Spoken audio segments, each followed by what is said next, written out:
Switzerland, Suzium, Turkey, USA, Uzbekistan, Uruguay, Ivory Coast. ሰላም ክቡራት ሰማዕትና መበል 23 ዋንጫ ዓለም 2026 ኣብ ሜክሲኮ ካናዳ ኣሜሪካ ዝካየድ ዘሎ ኩዕሶ እግሪ ዋንጫ ዓለም ፀብፀባቱ ሒዘልኩም መፅእ ኣለኹ ነዚ ናይ ሎምን ናይ ፅባሕን ትንተና ዘቕርበልኩም ኣነ ኣማን ኣብ ጃምቦ ቲቪ ናብ ትሕዝትኡ ከብለኩም ምሳይ ክትፀንሑ እንዳዓደምኩ ሰናይ ምክትታል ክቡራት ሰማዕትና ትማሊ ዝተኻየደ ግጥማት ኩዕሶ እግሪ ዋንጫ ዓለም ኣብ ምድብ ኢ ኤንድ ኤፍ ኣብ ዘለዋ ኣህጉራውያን ጋንታታት እንተደኣ ተመሊስና ንጉሩብ ኢ ብነጥቢ ቀዳመይቲ መሪሓቶ ዘላ ጀርመን ምስ ኮራካ ሓዳሽ ኣብ ዋንጫ ዓለም ትጋሃድ ዘላ ሃገራዊት ጋንታ ገጢማ ጀርመን ብገፊሕ ኣብ ተዓወተትሉ ግጥም ነቲ ኣብ ምድባ ዘሎ ደረጃ ዓቂባቶ ወፅያላ እታ ኣፍሪቃዊት ሓበን ዝኾነት ኣይቨሪ ኮስት ድማ ካብተን ኣብ ኣፍሪቃ ወኪለን ተሳቲፈን ዘለዋ ሃገራውያን ጋንታታት መበራብዒቲ ኮይና ትሳተፍ ዘላ ጋንታ ናታ ፀወታ ድማ ብዓወት ተወዲኡሉ ናብ ኣይቨሪ ኮስት ክምለስ ሕጂ ግን ጥሪለ ናብ ጉሩብ ኤፍ ክኸይደ ኣብ ጉሩብ ኤፍ ኣዝዩ መሳጥን ሰሓብን ዝኾነ ውድድር ኣብ መንጎ ጃፓንን ኔዘርላንድን ተራእዩ እዚ ፀወታ እዚ ንመቐረት ዋንጫ ዓለም ካብ ተመስጦ ዘእተዎ ቀዳማይ ፀወታ ኢልካ ክትግምቶ ትኽእል ኢኻ ሞሮኮ ብራዚልን ሞሮኮን ዝተኻየደ ግጥም እውን ግምቱ ቀሊል ዘይኮነ ኮይኑ ሞሮኮ ስለዝዓብለለቶ ግን ብዙሕ ናይ ተወዳዳርነት ኣብ መንጎ ጃፓንን ኔዘርላንድን ጃፓን ብዝገበሮ ልዑል ፃዕሪ ኔዘርላንድ እውን ብዝረኣይዎ ብቕዓት ናይ ክልቲአን ጋንታታት ብሓቂ ተወዳዳረን መሳጥን እዩ ነይሩ ሃገራዊት ጋንታ ኔዘርላንድ ሓደ ብባዶ መሪሕነት ቀልጢፋ ሒዛ እዛ ፍፁም ተሳዒራ ዘይትፈልጥ ዘላ ሃገራዊት ጋንታ ዳች ነቲ ክብራ ንምዕቃብ ተመሳሳሊ ፀወታ እንዳተኸላኸለት ነታ ነጥቢ 3 ሒዝካ ናብ ቀዳማይ ደረጃ ንምድያብ ትገብሮ ዝነበረት ዲፈንስ ዝመልኦ ፀወታ ጃፓናውያን ማዕረ ክገብርዋ 10 ደቂቃ ወሲዱሎም ጃፓናውያን ክመርሑ እናደለዩ ክፉት ፀወታ እንዳተፃወቱ ብጣዕሚ ኩዕሶ ኣብ ኢሮጳ ክትሪኦ ትኽእል ግን ኣብ ጃፓናውያን ተደጋጊሙ ዝመፅእ ምስ ቅልጣፈ ዘለዎ እሞ ሓይልን ጉልበትን ናብ ዘይብሎም ተፃወቲ ምትዕፅፃፎም ሪኢኻ ትምስጠካ ዘላ ጃፓንያ ግምት ዘይተዋሃባ ክንሳ ንዋንጫ ዓለም ኣብ ከምዚ ደረጃ ጌራ ክትግህዶን ክትገላለሆን ክትሪኣ ከለኻ ድማ ኔዘርላንድ ቀዳማይ ቦታኣ ኮይና ክትወፅያ ተባህለ ኣብ ጉሩብ ኤፍ ትማሊ ብክልተ ብምውፃኣ ምስ ጃፓን ከሲራቶላ ኔዘርላንድ ካልአይቲ ሸቶ እኳ መበል 60 ደቂቕ እንተእተወት ነቲ ን30 ደቂቕ ክትዕቅቦ ዝወጠነቶ ስታይል ኣፀዋውታ ፎርማስዮን ክንብሎ ንኽእል በቲ ሰዓት እቲ ደጋጊማ እያ ክትፍትኖ ተረእያ ንጃፓናውያን ዘይብድሆም ከምዚ ዓይነት ስታይል እሞ ካብ ተላዕሊ ወፂኡ ቴስታ ዘይስሕት ተኸላኸላይ ሆላንድ ባምባር ነታ ቴስታ ክስሕታ ከሎ ጃፓናዊ ኩንዱማ ድማ ኣብ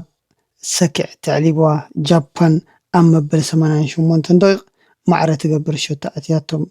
ትገብር ሸቶ እትዮም ስለዚ ንኔዘርላንድ ነጥቢ ተማቒሎማ ካልኣይ ደረጃ ሒዞም ኣለው ስዊድን ነታ ዘይተደፍረት ኣፍሪቃዊት ሃገር ቱኒዝያ ሸቶ ከይተመዝገባ ዝሓለፈት ኣብ መፃረይት ግጥማ ትማሊ 5-1 ብምርታዕ 3 ነጥቢ ሒዞም ቀዳማይ ደረጃ ሒዞም ኣለው ስለዚ ንጉሩብ ኤፍ ብስዊድን ክምራሕ ገይርዎ ካብቲ ትንቢት ዝተወፀሉ ኔዘርላንድ ዝብል ግምት ድማ ተገማጢሉሎ ስዊድን ቀዳመይቲ ሒዞም ኣለው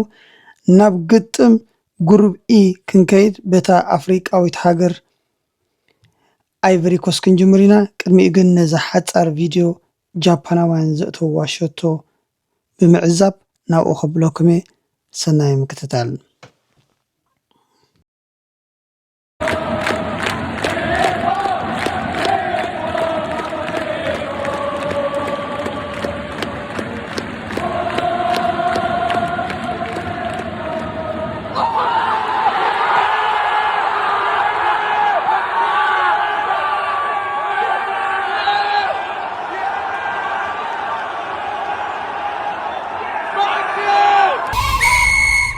Let's play football.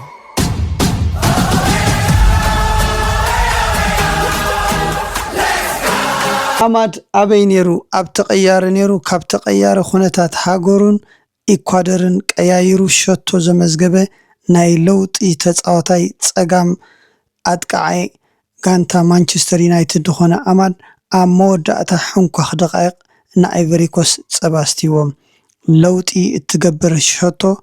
ኣብ መወዳእታ ደቂቕ ዘእተወ ኣማድ ካብተን ኣብ ኣፍሪቃ ወኪለን ናብ ዋንጫ ዓለም ካብ ዝተሳተፋ ሃገራት ቀዳመይቲ ኣፍሪቃዊት ሃገር ዓወት ዝዓተረት ብምግባሩ ነቲ ነጥቢ ምስ ጀርመን ከማቆሎ 3 ነጥቢ ሒዙ ናብ ካልኣይ ደረጃ ከም ትድይብ ገይርዋ ሓንቲ ቀዳመይቲ ኣፍሪቃዊት ሃገር ብዓወት እትግስግስ ካብ ዘላ ናይ 2026 ሞሮኮ ምስ ብራዚል እኳ ተተማናጠለት ኣብ መንጎ ሜክሲኮን ሳውዝ አፍሪቃ ብዝኸሰረቶ ሸቶ ተሳዒራ ያዘላ ቱኒዝያ ድማ ብስዊድን ብገፊሕ ስለዝተሳዕረት ብጀካ አይቨሪ ኮስት ካልእ ናብ ዓወት ዝመፀት ጋንታ የላን በዚ ድማ ጀርመን ብብዝሒ ሸቶ ነቲ ምድብ ይመርሖሉ አይቨሪ ኮስት ድማ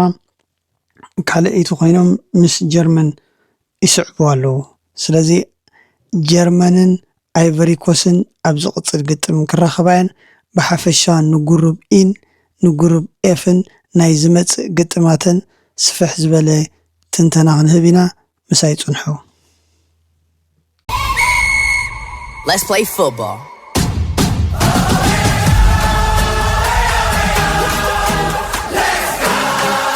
ክቡራት ሰማዕትና ንጉሩብ ኤፍን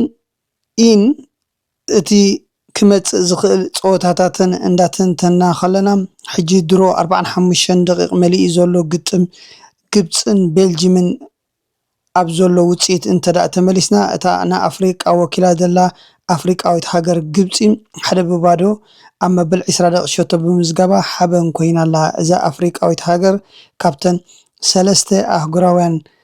ጋንታታት ኣፍሪቃ ነጥቢ ተማቒለን ዘላ እታ ክትኣምና ተጸግመካ ስፓይን ድማ ምስ ኬፕ ቨርደ ኣፍሪቃዊት ሃገር ማዕረ ባዶ ብባዶ ተፈላለያ ኬፕ ቨርደ ነጥቢ ንስፔን መንጢላ ብሓንቲ ነጥቢ ኣብ ምድባ ተሰሪዓ ካብ ዘላ ኣህጉራውያን ጋንታታት ኮይና ናይ ኬፕ ቨርደ ውጽኢት ንዓለም ዝገረመ ምክንያቱ ስፔን ንጉሩባ ኣይኮነን ንዋንጫ ዓለም ክትዓትር ቀዳመይቲ ተስፋ ካብ ዝተነበረላ ጋንታ እያ ስለዚ ኣፍሪቃውያን ጋንታታት ሞሮኮ አይቨሪ ኮስት ኬፕ ቨርደ ብነጥቢ ኣብ ደረጃታትን ለውጢ ኣምፅን ዘለዋ ኮና ከለዋ ሎሚ ትፃወት ዘላ ግብፂ ድማ ኣብ ልዕሊ ቤልጅየም እንተዳኣ ተዓዊታ ኣብ ምድባ ነጥቢ ብምሓስ ደረጃታታ ላዕሊ ክተብላ ናይ ጽባሕ ጸወታን ትንተንኡን እንተዳኣ ክንዛረብ ከልና ሴኔጋል ምስ ፍራንስ ኣለዋ ጎብለል ኣፍሪቃ ዘላ ሴኔጋል ምስታ ጎብለል ኣብ ኤውሮጳ ናብ ዓለምን ትረአ ዘላ ፍራንስ ዳግማይ ግዜ ክራኸባ እየን ማለት እዩ ሴኔጋል ቅድሚ ሕጂ ምስ ሓጂ ዲፍ ኮይና ሓደ ብባዶ ንበዓል ዚዳንን ቴሪ ሄንሪን ዝሰዓረት ሃገራዊት ጋንታ ሴኔጋል ሎሚ ድማ ምስ ማነ ኣብ ልዕሊ ማፕ